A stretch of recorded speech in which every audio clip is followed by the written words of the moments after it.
Damage seems to be something of an afterthought whenever you're playing through Fallout New Vegas. You'll be mid-fight, you'll get shot or hit by a melee weapon, you usually just heal up and move on after the fight is over. But what happens if any damage kills you? What happens when you have 0 health to work with? That's why today I wanted to ask if you can beat Fallout New Vegas if you only have 1 HP.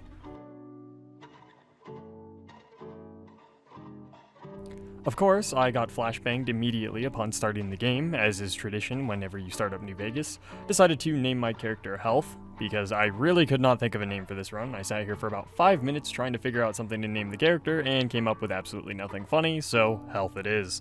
For special stats, I dropped Endurance to 1 because it really does not matter on this run, upped Perception, Strength a little bit because I planned on buying an anti-material rifle if I could, as well as, Intelligence, Agility, and Luck, as per usual for any guns build. Tag skills were Guns, Sneak, and Speech. I never actually ended up using Sneak, but I kept it anyways, just for, a little bit of help early on. For traits, of course, I just went with Good-Natured and Skilled, as usual, and headed out to start the adventure. First things first, I used a console command to set my character's maximum HP to 1, that way any damage would instantaneously kill me and force me to revert to my last hard or quick save. You can check right here in the Pip-Boy for proof that yes, I do indeed only have 1 HP for the entirety of this run. Next up, I headed over to Chet's shop to hopefully stock up on some useful items that I could use during the run. I did end up getting lucky and finding something that would be very helpful early on, that being a suppressor for the 9mm pistol, which is absolutely fantastic. If you've seen my 9mm only run, you know that I absolutely love having a suppressor on that thing. So with that out of the way, I decided to test out the 9mm suppressor and probably got executed on the spot. Yeah, probably not a great idea considering they had, a hunting rifle and there was people behind me that could kill me. With that humiliating death out of the way, I figured my only next logical course of action was to find a puppy and put a bullet in its skull, and then of course head off towards the strip so that I could eventually upgrade my gear.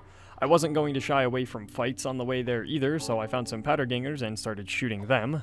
I figured shying away from fights would just make the run boring and basically a borderline pacifist run, which isn't really all that fun if I don't really get into fights, because then what's the point of only having 1 HP? Anyways, I did die a couple times with the powder gangers, but eventually I just decided that a explosive was the way to go, so I found a grenade launcher that was in my inventory from one of the starting DLCs and used it to blow up anybody in the camp. After that, I headed off on my usual route to Hidden Valley so that I could eventually go up to Black Mountain and kill Tabitha for easy experience, except things didn't go quite as planned this time. First things first, on my way there, I got cyberbullied by a couple bark scorpions, which wasn't all that great because I was running pretty low on ammo and really any good weapons.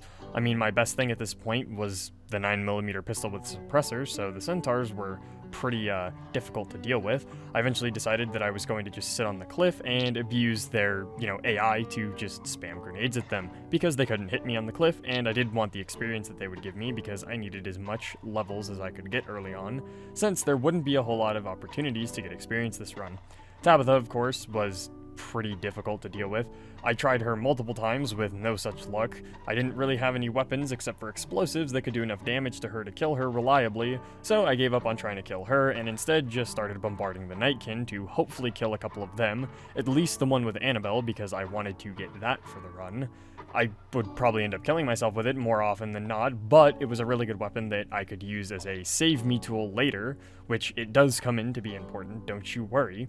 I died here plenty of times before actually, killing them and getting the weapons off of them. One of them had a hunting rifle, and the other, of course, was Annabelle, both of which are pretty terrifying to go up against when all I have is a grenade launcher that I can't really accurately shoot at them from, sitting on a roof. I did nearly manage to explode myself multiple times with Annabelle on the way, but I just moseyed down to El Dorado substation, discovered it for later, and continued off towards the strip. Except I decided that I was going to stop by 188 Trading Post because for some reason I neglect to realize that it's this close to El Dorado, and it's actually a really good spot to stop and stock up on supplies, which I'm probably going to be doing more often going forward from here because it's just stupid not to. I mean, any weapon-related challenge, there's ammo right there, so that would be, a really good thing to keep in mind going forward. I stopped by the gunrunners very briefly to just grab a little bit of ammo before walking over and killing my favorite random civilian. His armor was completely worthless to me this run. I mean, I have 1 HP, but it's worth a good amount of caps, so I kept it to sell for later. In Freeside, a couple other people decided that they wanted to try to boop me with melee weapons, so I shot them in the head, as well as old Ben, because, of course, I didn't actually kill the kings. Yet. Don't worry, we'll come back later. I headed over to the tops once I'd made it to the strip so that I could gamble for a while. I spent a ridiculous amount of time gambling this run. After running around in circles inside the tops, I'm still not entirely sure what I was doing here, but I figured it was important to include this. So there we go, I guess. I sent Benny up to his room from Swank, because of course I did. I mean, I don't really want to get into an open war with the chairman right now, and went off to go gamble. I'm not going to show all the, time that I spent gambling, because I don't think you guys want to sit through, an hour of raw footage of me just sitting here pressing the same 2 keys over and over again. But by the time I was done, I had a copious amount of caps, so I went up to kill Benny real quick, because he deserved death, and I needed the platinum chip anyways going forward. So I picked that up off his body, promptly forgot to talk to Yes Man, because of course I did, and headed off with my ridiculous amount of caps to barter with the gunrunners. I picked up some really damn good weapons here, that being an anti-material rifle, a Mauser, as well as the Sleepy Time unique SMG. I wanted as much, raw power as I could this run, and I'm sure there were a bunch of better options that I could have done, but Sleepy Time is a good suppressed weapon. It does a lot of damage for a 10mm SMG. I think with guns at 100, by the end of the run, I was dealing about 22 damage per shot, so I of course took it over to test it out on the Kings, and it did pretty well, if we ignore the, couple deaths that I had here and there, but we're just gonna pretend that that didn't happen. The Kings are not a challenge for me, alright? Come on now. Anyways, I also killed everyone outside with a couple more deaths, but again, we're not gonna talk about that because I am better than that. But, the Kings aren't that bad, even on a challenge like this. But Sleepy Time was just a great choice all around. I then went over to try to kill Mr. House, which didn't go well the first couple tries. I died just getting to the terminal, which, it's about what I expected. I did eventually make it down below, though, and slaughter Mr. House, and then head back out into the strip so that I could go kill the Omertas, which also had a handful of deaths because they have guns, and guns are scary, and I can't take any damage.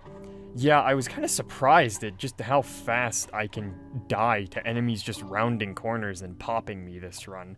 There really is a lot of times where I feel you don't really notice damage happening to you. And, when you get a higher level and you have really good armor, guns that, are really weak, they don't do a whole lot of damage to you, so you don't really notice yourself taking damage because you're like, oh, well, my health bar didn't go down, I didn't really take damage that fight. And you look and you're missing, 10, 20 HP, whatever, but you don't realize that when you only have 1 health point, the game actually becomes pretty challenging because you have to really think about every single fight that you go into, because as soon as an enemy with maybe an automatic weapon or an enemy that you didn't notice looks at you, you're pretty much dead. Because as far as I'm aware, I think unless you're in VATS, weapons are hit scan in New Vegas. I have zero evidence to back this up, but I'm pretty sure that they're hit scan, which means that you're pretty much just dead as soon as anyone looks at you for the most part. Anyways, off to the Great Cons. This was probably my second longest segment this run of tries. I died probably 8 or 9 times in here because I kind of forgot that I had a missile launcher. I don't know why I wasn't just using the missile launcher. I mean, I picked it up for a reason. The first time that I pulled it out, I pretty much slaughtered everybody instantly and then just used Sleepy Time to kill the 2 people that survived.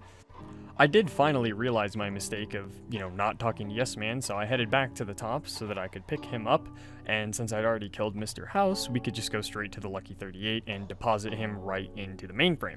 Once that was done, I of course had to sit through a lovely cutscene, and then sit through another one where he was upgrading the Securitrons, because fun, I guess. I just ran around in circles this time instead of just sitting there AFKing like normal. I don't know why I ran in circles a lot this run, but I did, so I honestly, I have no idea. I just blame the ADHD. Off to deal with the Brotherhood though, which was going to be done diplomatically, as I saw zero chance of me actually being able to kill them with 1 HP. There is no way in hell I am ever going to be able to do that with the Brotherhood unless I stocked up on like 200 explosive 50 BMG rounds for the anti-material rifle, and I didn't have the time nor the caps for that, so I figured I would just, deal with them nicely and diplomatically and leave them alone. I dealt with the Ranger by just telling him to piss off, and then went back to Elder McNamara to let him know that the Ranger was gone, and with that, the Brotherhood was done, and I could head off to Eldorado Substation to kill a bunch of sleeping soldiers, which surprisingly took me 1 attempt. I thought I was going to die multiple times here, and then it was time for the second Battle of Hoover Dam. I pretty much just abused the anti-material rifle for the majority of this, except for, being inside the buildings, but even then it was still a fantastic weapon. I never get to use this thing in a challenge run, and I rarely use it in regular playthroughs either, to be honest. I'm not a huge fan of the anti-material rifle just for the slow fire rate, but I do objectively recognize that it's an amazing weapon, and it was very, very helpful for this run. I mean, holy shit, I was able to one-shot pretty much every enemy at the dam, except for some of the harder Centurions, but that's, my fault for not using the armor-piercing rounds. Anyways, inside the dam, I had to blow it up, of course, which caused me to die multiple times. I think I died probably 6 or 7 times total in here because I wasn't paying attention. I forgot that after you blow up the dam, the NCR hates you, so I died a couple times just walking out the door. Died a couple times once I got outside to some Centurions that had assault rifles, which was lovely. So I sat behind a brick wall and some sandbags and just kind of let the Securitrons deal with most of it before pushing forward.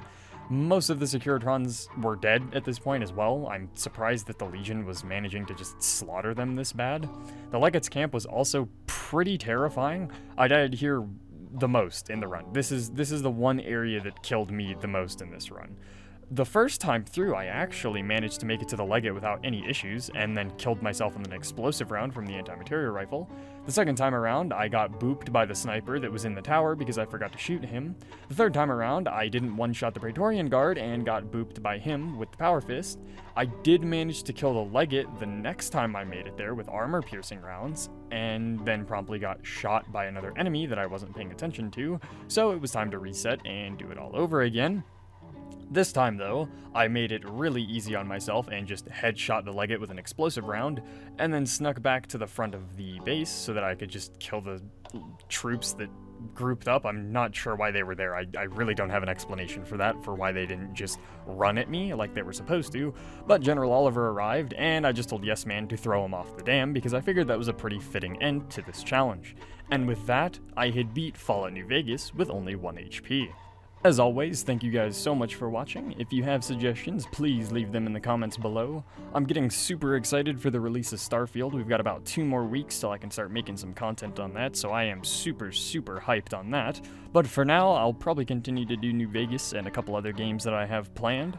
Thank you guys so much for the support lately as well. We're pulling up to 1,200 subs, which is absolutely crazy, so thank you guys so much for showing the channel some love. I appreciate each and every one of you. I hope you all have a wonderful rest of your day, and thank you guys for watching.